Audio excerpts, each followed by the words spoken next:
हमने देखा कि जनसंख्या में किस तरह से परिवर्तन होता है और ये परिवर्तन जो है वो वृद्धि के रूप में भी देखने को मिला और कमी के रूप में भी। और हमने ये भी देखा कि ये जो जनसंख्या वृद्धि का प्रतिरूप है वो स्थान के आधार पर और समय के आधार पर हमें अलग अलग देखने को मिला। मतलब हर क्षेत्र में हम विश्व के किसी भी भूभाग में चले जाएं तो हर देश में, हर राष्ट्र में जनसंख्या वृद्धि की दर जो है वो अलग अलग है। और जब से मानव की उत्पत्ति हुई है तब से लेकर वर्तमान समय तक भी हमने देखा कि जनसंख्या वृद्धि की जो दर है वो किस दर से उसमें हमें परिवर्तन देखने को मिला है।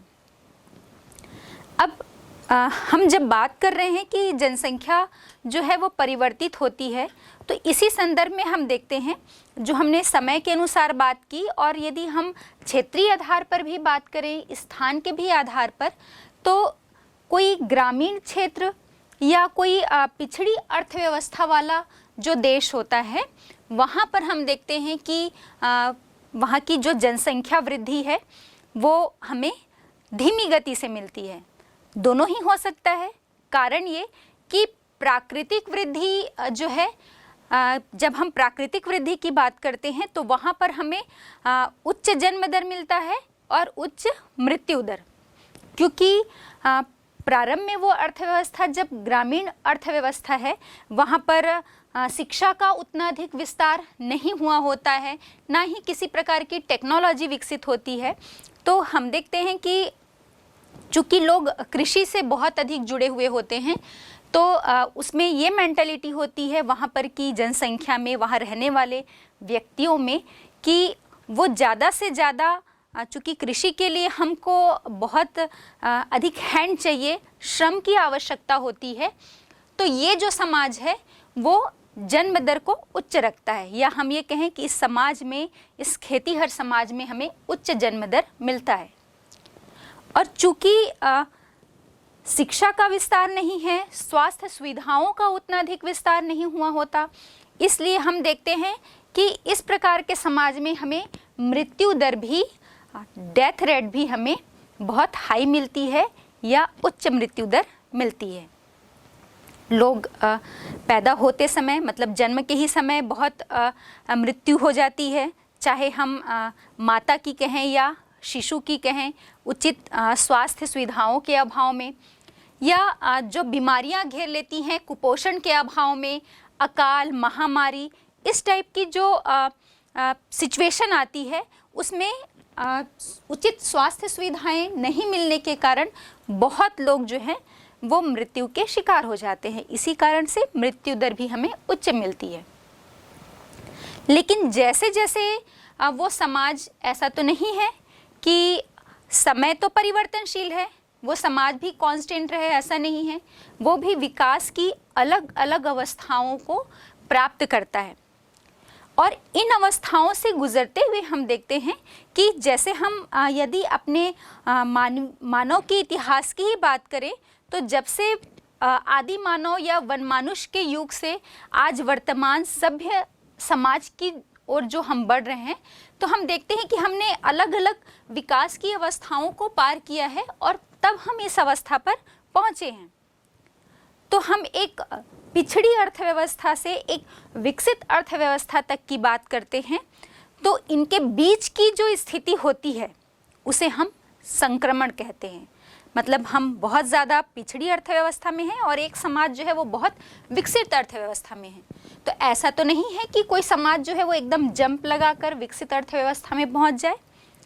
उसके बीच में एक और स्टेज होती है, एक और अवस्था होती है जिसे हम संक्रमण कहते हैं, ट्रांजिशन। तो इसी संदर्भ में आज हम देखते हैं जनसंख्या संक्रमण सिद्धांत या पॉपुलेशन ट्रांजिशन थ्योरी। ये जनसंख्या संक्रमण सिद्धांत जो है वो सबसे पहले इस सिद्धांत का प्रतिपादन हम कह सकते हैं कि किसने इस सिद्धांत को दिया। तो 1929 में W.S. थॉमसन ने सबसे पहले इस सिद्धांत का प्रतिपादन किया और उसके बाद 1945 में फ्रैंक डब्ल्यू नोटेस्टीन ने इस सिद्धांत में संशोधन किया है और तब से हम इसे नोटेस्टीन का ही जनसंख्या संक्रमण सिद्धांत के नाम से जानते हैं। और ये सिद्धांत हमें यही बताता है, या हम कहें कि इस सिद्धांत के अनुसार जो पिछड़ी अर्थव्यवस्था वाले देश होते हैं, पिछड़ी अर्थव्यवस्था वाले राष्ट्र या क्षेत्र, हम किसी भी संदर्भ में बात कर सकते हैं, तो हम देखते हैं या तो पिछड़ी अर्थव्यवस्था कहें या कोई गरीब व्यक्ति या गरीब परिवार कहें या किसी हम ग्रामीण क्षेत्र की बात करें, तो इन क्षेत्रों में जो प्रजननता दर होती है, फर्टिलिटी रेट होती है, वो एक विकसित अर्थव्यवस्था या एक शिक्षित परिवार हम कह सकते हैं, और एक शहरी या औद्योगिक क्षेत्र, इन क्षेत्रों में पिछड़े क्षेत्रों की तुलना में हमें प्रजननता दर या फर्टिलिटी रेट जो है वो कम देखने को मिलती है। और इसमें हम देखते हैं कि जो विकसित अर्थव्यवस्था होती है, वहाँ पर इस संदर्भ में हम बात करते हैं कि ये जो सिद्धांत है, यह जो सिद्धांत है, ये जनसंख्या का वर्णन करता है, मतलब पूरी तरह से कि जनसंख्या किस अर्थव्यवस्था में है और आगे चलकर धीरे धीरे क्रमशः वह विकास की किन अवस्थाओं को पार करता हुआ किस स्टेज में जाकर पहुंचता है। तो ये जनसंख्या का वर्णन तो करता ही है, और इस सिद्धांत के माध्यम से हम भविष्य में जनसंख्या का पूर्वानुमान भी लगा सकते हैं कि आगे चलकर किसी समाज या राष्ट्र की जो जनसंख्या है वो जनसंख्या की या जनसंख्या संक्रमण की किस अवस्था में पहुंचेगा। तो जनसंख्या का पूर्वानुमान भी इस सिद्धांत के माध्यम से लगाया जा सकता है। साथ ही ये सिद्धांत जो है वो हमें यह भी बताता है कि जैसे ही कोई समाज खेतीहर होता है या अशिक्षित होता है या ग्रामीण समाज होता है, तो वहाँ पर हम कहें कि उन्नति की दशा में या विकास की दशा को पार नहीं किया होता है, तो वो ग्रामीण खेतीहर समाज, अशिक्षित समाज जो है वो उन्नति करके या विकास करके, विकास के द्वारा जैसे ही वो किसी शहरी या औद्योगिक समाज या शिक्षित समाज की ओर कदम रखता है, तो वहाँ पर जो पहले उच्च जन्म दर और उच्च मृत्यु दर मिलती थी, अब वो इसमें ये परिवर्तन देखने को मिलेगा कि वो जो उच्च जन्म दर और उच्च मृत्यु दर है वो निम्न जन्म दर और निम्न मृत्यु दर में परिवर्तित हो जाता है। तो ये जनसंख्या संक्रमण सिद्धांत हमें यह भी बताता है कि कैसे किसी विकसित समाज या पिछड़े हुए समाज दोनों में हमें प्रजननशीलता की दर, फर्टिलिटी रेट और बर्थ रेट और डेथ रेट या जन्म दर और मृत्यु दर दोनों में हमें कैसे असमानता देखने को मिलती है। अब हम ये देखते हैं, अभी हमने बात की थी कि कोई भी जो पिछड़ा समाज है, ग्रामीण खेतीहर समाज है, वो एक जंप लगाकर ही किसी नगरीय औद्योगिक समाज में प्रवेश नहीं करेगा। धीरे धीरे धीरे विकास की अलग अलग अवस्थाओं को पार करता हुआ वो क्रमशः हम बात करेंगे एक विकसित अर्थव्यवस्था तक पहुंचता है। तो ये अलग अलग हम जनसंख्या संक्रमण सिद्धांत में यही देखेंगे कि ये जो जनसंख्या है ये अलग अलग अवस्थाओं से, विभिन्न अवस्थाओं से होकर गुजरती है। अब यहाँ पर आप देख पा रहे होंगे कि एक ग्रामीण खेतीहर समाज दिखाया जा रहा है और दूसरी तरफ आपको दिख रहा है नगरीय औद्योगिक समाज। इन दोनों के बीच मतलब एक अवस्था तो हो गई इस ग्रामीण खेतीहर समाज की और दूसरी अवस्था हो गई नगरीय औद्योगिक समाज की। ये दो अलग अलग अवस्थाएं हमें देखने को मिल रही हैं और इन दोनों अवस्थाओं के बीच में हमें एक संक्रमण की अवस्था देखने को मिल रही है और इसे ही हम कहते हैं जनांकीय संक्रमण की अवस्था। तो नोटेस्टीन महोदय ने जो जनसंख्या किसी समाज से अलग अलग अवस्थाओं में होकर गुजरता है, तो इसकी 3 अवस्थाएं उन्होंने बताई है जिस दौरान हमें प्रजननता और जन्म और मृत्यु दर में भिन्नता देखने को मिलेगी और समाज भी कैसे एक अशिक्षित समाज से शिक्षित समाज तक प्रवेश करता है। तो नोटेस्टीन ने इसकी 3 अवस्थाएं बताई हैं और भी कई विद्वान हैं जिन्होंने इस जनांकीय संक्रमण की और अलग अलग अवस्थाओं की बात की है। किसी ने 4, किसी ने 5, लेकिन वो बहुत अधिक उसमें उन सिद्धांतों में आलोचनाएं हुई हैं। तो हम अपने पाठ्यक्रम के अनुसार, अपने सिलेबस के अनुसार, नोटेस्टीन महोदय के अनुसार जो सर्वाधिक मान्य सिद्धांत है इसी विषय पर चर्चा करेंगे। तो नोटेस्टीन के अनुसार हम देखते हैं कि जनसंख्या संक्रमण या जनांकीय संक्रमण का फर्स्ट स्टेज, प्रथम अवस्था जो होती है, इसमें यह देखने को मिलता है कि उच्च जन्म दर होती है और उच्च जन्म दर के साथ साथ उच्च मृत्यु दर भी होती है। अब कारण ये है क्योंकि ये जो समाज होता है वो एक ग्रामीण और खेतीहर समाज होता है। यहाँ पर रहने वाले जो लोग हैं इस समाज में वो अशिक्षित होते हैं, शिक्षा का इनमें अभाव होता है। और चूंकि ये एक कृषक समाज है तो ये मानकर चलते हैं कि उसमें बहुत ज़्यादा श्रम की आवश्यकता है, कार्य करने के लिए बहुत सारे हाथ चाहिए। तो वो जन्म दर को आगे बढ़ाते जाते हैं, मतलब 6 बच्चे, 8 बच्चे, 10 बच्चे। और उन्हें ये लगता है कि परिवार में सदस्यों की संख्या जितनी अधिक होगी तो उनके लिए वो आय के सोर्स होंगे, उनके साथ वो हाथ बटाने के लिए साथ में चलेंगे और उतने ही ज़्यादा जितने ज़्यादा लोग काम करेंगे उतने ज़्यादा इनकम के सोर्स उनके विचार से ये होता है। लेकिन चूँकि वो शिक्षा का अभाव है इसलिए उनकी सोच है और ये इस बात को नहीं सोच पाते कि ठीक है, सदस्यों की संख्या को बढ़ाएंगे, वो परिवार में आय के सोर्स होंगे, काम करने जाएंगे, तो जितने ज़्यादा लोग काम करने जाएंगे उतनी ज़्यादा आय घर में आएगी। लेकिन भाई उन्हें खाने के लिए, रहने के लिए, उनके जीवन स्तर में सुधार करने के लिए, उनके पोषण के लिए भोजन की भी आवश्यकता होगी, रहने के लिए जगह की भी आवश्यकता होगी, पहनने के लिए कपड़े की भी आवश्यकता होगी। तो ये सबकी पूर्ति भी तो करनी होगी। तो जितनी आय आ नहीं रही है उससे ज़्यादा तो उन पर खर्च करना होगा।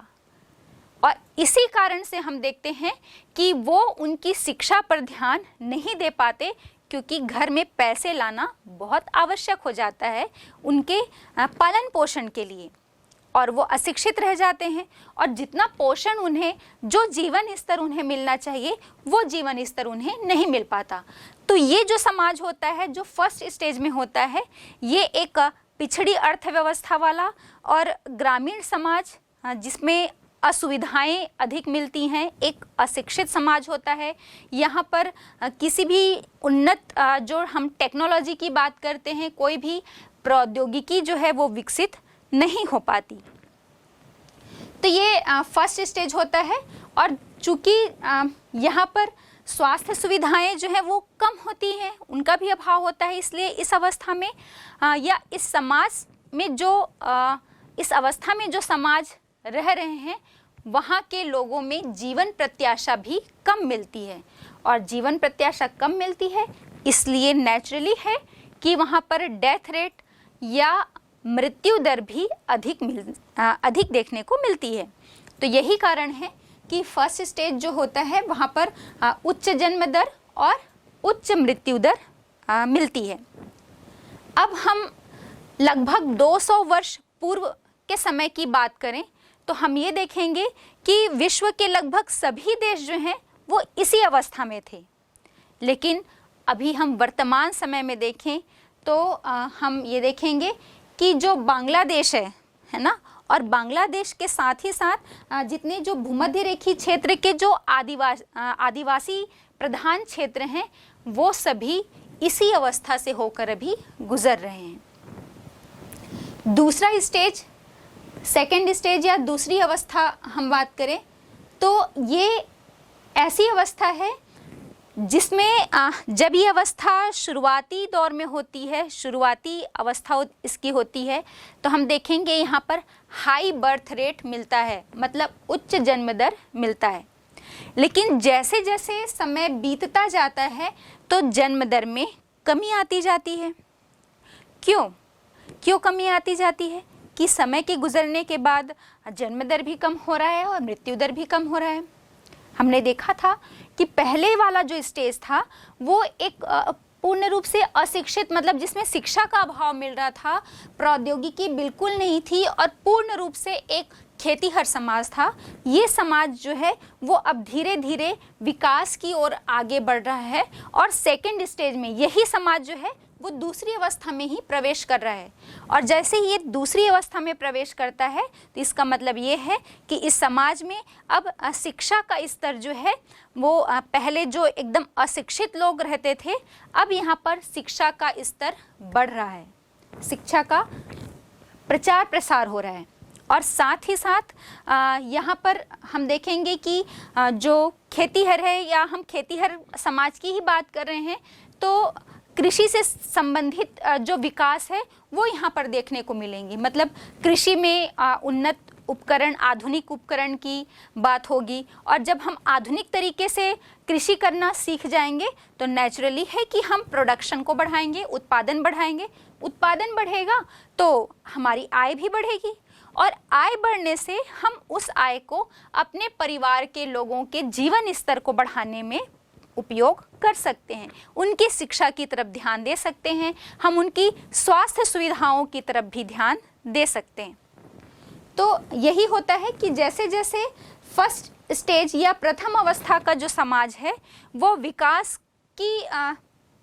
दशा को, अगली अवस्था को पार करता हुआ जैसे ही दूसरी अवस्था या सेकेंड स्टेज में पहुंचता है तो पहले स्टेज की अपेक्षा हम ये देखेंगे कि वहाँ पर हॉस्पिटलिटी बढ़ गई, स्कूलिंग या शिक्षा की व्यवस्था बढ़ गई, प्रौद्योगिकी जो है उसका थोड़ा विकास हुआ, उन्नत प्रौद्योगिकी आ गई।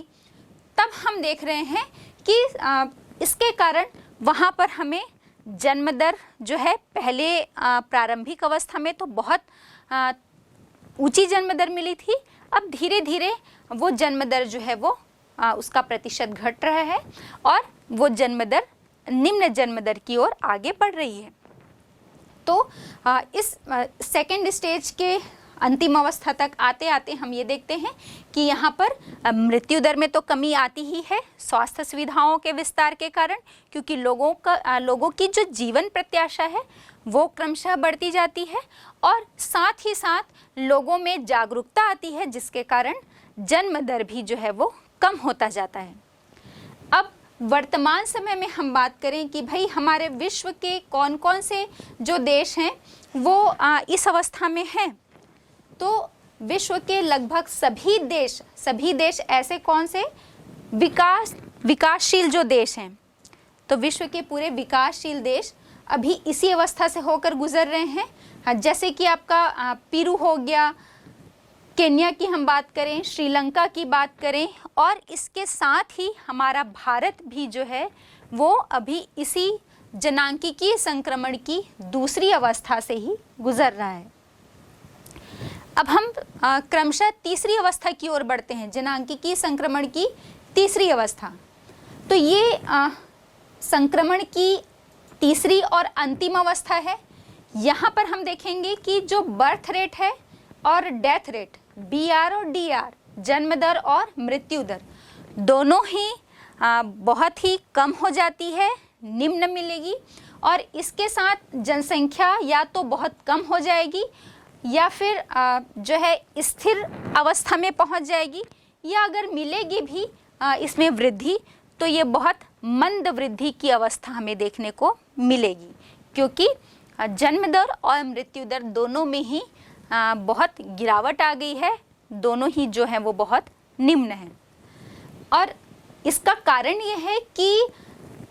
जब ये तीसरी अवस्था तक ये समाज पहुंच गया है तो यहाँ जो रहने वाले लोग हैं वो एक शिक्षित समाज में पहुँच चुके हैं, एक जागरूक समाज में पहुँच चुके हैं, और एक ऐसा समाज जो प्रौद्योगिकी के हिसाब से बहुत ही एक उन्नतशील समाज जो है वो बन गया है। तो एक औद्योगिक दृष्टिकोण से विकसित समाज, प्रौद्योगिकी के दृष्टिकोण से विकसित समाज या शिक्षित समाज की जब हम बात करते हैं, या हम नगरीय समाज की बात करते हैं, तो हम ये देखेंगे कि नेचुरली है वहाँ पर शिक्षा का बहुत अधिक विस्तार होगा, लोग वहाँ पर जागरूक होंगे। वो इसलिए भी जागरूक होंगे कि भाई उनके परिवार में जितने लोग रह रहे हैं वो इस प्लानिंग से चलेंगे कि हमारे परिवार में इतने ही सदस्य हों जिनका हम उचित पालन पोषण, रख रखाव, उन्हें एक सुरक्षा दे पाएँ और एक अच्छा जीवन स्तर दे पाएँ। इसलिए वो इस प्लानिंग के साथ अपनी फैमिली की प्लानिंग करते हैं कि हमें इतने ही लोगों को रखना है अपने परिवार पर, और हम उन्हें एक अच्छा जीवन स्तर जो है वो दें। और यही सब कारण से वहाँ पर हम देखते हैं कि बहुत अच्छी जो है, चूँकि लोग शिक्षित होंगे तो एक शिक्षित समाज ही एक उन्नतशील प्रौद्योगिकी समाज का विकास कर सकता है। जो समाज शिक्षित ही नहीं है वो टेक्नोलॉजी का उपयोग करना कहाँ से जानेगा। हम शिक्षित होंगे, आप शिक्षित होंगे, तभी तो हम इस साइंस और टेक्नोलॉजी को डेवलप कर पाएंगे, विकसित कर पाएंगे। तो चूँकि ये तीसरी अवस्था का जो समाज होता है वो इन सभी अवस्थाओं में बहुत उन्नतशील होता है। हॉस्पिटैलिटी, शिक्षा बहुत उन्नतशील अवस्था में होती है, जिसके कारण जन्म दर भी निम्न होता है और मृत्यु दर भी बहुत निम्न होती है। यहाँ पर हम देखते हैं कि विश्व के जितने भी विकसित देश हैं, चाहे हम यूएसए की बात कर लें, जापान की बात कर लें, ऐसे जो देश हैं वो अभी जनांकीय संक्रमण की इसी तीसरी अवस्था में पहुँच चुके हैं। अब यहाँ पर हमें ग्राफ को थोड़ा समझना होगा। आपके सामने एक ग्राफ डायग्राम दिख रहा होगा, और जब आपसे बोर्ड परीक्षा में ये पूछा जाए, इस सिद्धांत के संबंध में पूछा जाए, तो आपको इन तीनों अवस्थाओं को तो बताना ही है, और इन तीनों अवस्थाओं को आपको इस ग्राफ के माध्यम से रिप्रेजेंट करना चाहिए। यहाँ पर आप देख रहे हैं कि एक्स और वाई एक्सिस दो अक्ष दिख रहे हैं आपको इस ग्राफ में, और वाई एक्सिस में हम दिखा रहे हैं जन्म दर और मृत्यु दर, डेथ रेट और बर्थ रेट को, और एक्स एक्सिस में हम यहाँ पर समय को दिखा रहे हैं। तो हम क्या देख रहे हैं, इस ग्राफ की ऊपरी स्थिति में आप देख रहे हैं कि ये समाज जो है वो पहले फर्स्ट स्टेज में होता है, और इस फर्स्ट स्टेज में आपको यहाँ पर दो कर्व दिख रहे हैं, और ये दोनों कर्व, एक जो है वो CBR को दिखा रहा है, क्रूड बर्थ रेट को, और दूसरा जो है वो CDR या क्रूड डेथ रेट, जन्म दर और मृत्यु दर,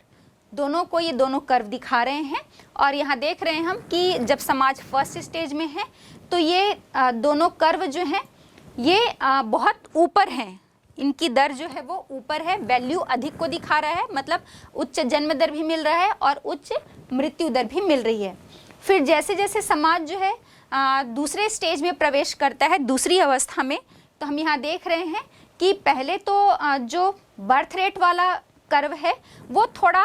ऊपर ही बना हुआ है, मतलब इसकी वैल्यू अधिक है, क्योंकि हमने बात की थी सेकेंड स्टेज की प्रारंभिक अवस्था में पहले जन्म दर उच्च बनी रहती है, तो ये हाई बर्थ रेट को दिखा रहा है। फिर हम देख रहे हैं कि धीरे धीरे इसमें स्लोप आ रहा है, मतलब ये बर्थ रेट जो है वो गिर रहा है, मतलब बर्थ रेट में या जन्म दर में धीरे धीरे गिरावट की प्रवृत्ति देखने को मिल रही है, वो कम होता जा रहा है, क्योंकि समाज शिक्षित और एक उन्नतशील समाज जो है वो उसकी तरफ प्रवेश कर रहा है। और डेथ रेट में भी चूंकि शिक्षा का विस्तार, हॉस्पिटैलिटी का विस्तार हो रहा है, तो हम दूसरा डेथ रेट वाला कर्व भी देख रहे हैं कि ये भी लगातार इसमें गिरावट की स्थिति बनी हुई है, क्योंकि लोगों की जीवन प्रत्याशा वो अधिक जी रहे हैं, लोगों की आयु बढ़ गई है, हॉस्पिटैलिटी या पोषण जो है वो उचित इसकी व्यवस्था हो गई है इस कारण से। और फिर हम अंतिम देख रहे हैं थर्ड स्टेज में, और थर्ड स्टेज के आते आते हम देख रहे हैं कि ये आपका डेथ रेट और बर्थ रेट दोनों का ही जो कर्व है वो एकदम नीचे आ गया है, और इसका मतलब ये हुआ कि हम यहाँ पर इस स्थिति में तीसरी अवस्था में निम्न जन्म दर है और निम्न मृत्यु दर देखने को मिल रही है। और इसका कारण हमने देखा था कि भाई ये जो समाज है तीसरी अवस्था में आते आते एक सभ्य, शिक्षित और उन्नतशील समाज जो है वो पूर्ण रूपेण बन गया है। और वर्तमान में हम बात कर रहे हैं जैसा कि जितने भी विश्व के विकसित राष्ट्र हैं वो इसी अवस्था की तरफ हैं। तो जब भी आपको ये क्वेश्चन बोर्ड परीक्षा में पूछा जाए तो निश्चित रूप से तीनों अवस्थाओं को बताते हुए आपको उसे इस ग्राफ के माध्यम से भी रिप्रेजेंट करना ही चाहिए। अब ये तो हो गई जनांकीय संक्रमण की बात, या हमने देखा कि जो जनसंख्या है वो कैसे अलग अलग अवस्थाओं से होते हुए अलग स्थिति में पहुंचता है। आइए अब हम बात करते हैं माल्थस के जनसंख्या सिद्धांत पर। थॉमस रॉबर्ट माल्थस, इन्होंने अपना जो सिद्धांत है वो 1798 में दिया था। हाँ, जनसंख्या का जो सिद्धांत है, पॉपुलेशन थ्योरी। और इस सिद्धांत में इन्होंने कहा है कि खाद्य पदार्थ हैं, जो खाद्य पदार्थ होते हैं वो खाद्य पदार्थों की तुलना में जनसंख्या जो है वो बहुत तेजी से बढ़ेगी। उन्होंने आगे आने वाले समय में एक भविष्य का एक अनुमान लगाया कि जैसे जैसे समाज में जनसंख्या वृद्धि बहुत तेजी से बढ़ेगी, लेकिन खाद्य पदार्थ या हम ये कहें कि हमारे संसाधन तो सीमित हैं, तो जनसंख्या में जो वृद्धि है वो खाद्य पदार्थों की तुलना में बहुत तेजी से बढ़ेगी। कारण क्या होगा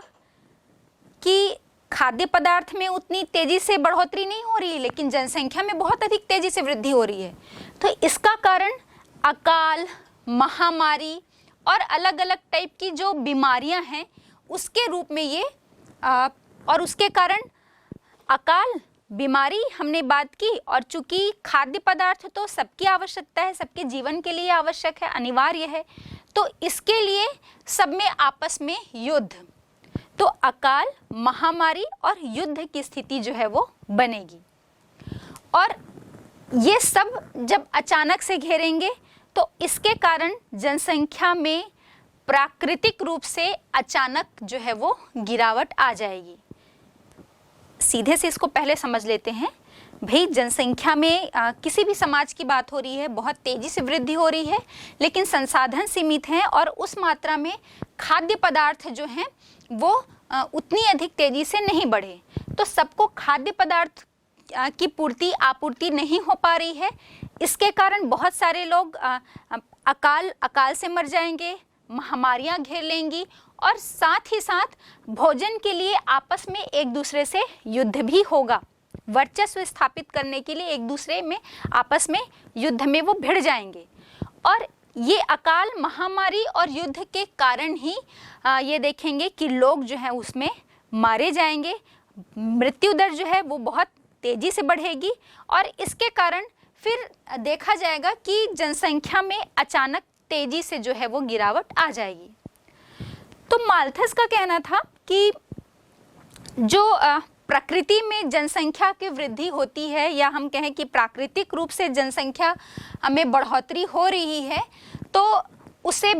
प्रकृति या नेचर जो है वो खुद ही बैलेंस कर लेती है ना, खुद बैलेंस कर लेती है, खुद ही उसमें संतुलन स्थापित करती है। वो किस रूप में? तो अकाल, महामारी और युद्ध, ये सब जब होंगे तो वो ऑटोमेटिक जो जनसंख्या वृद्धि होगी वो एक बैलेंस में आ जाएगी।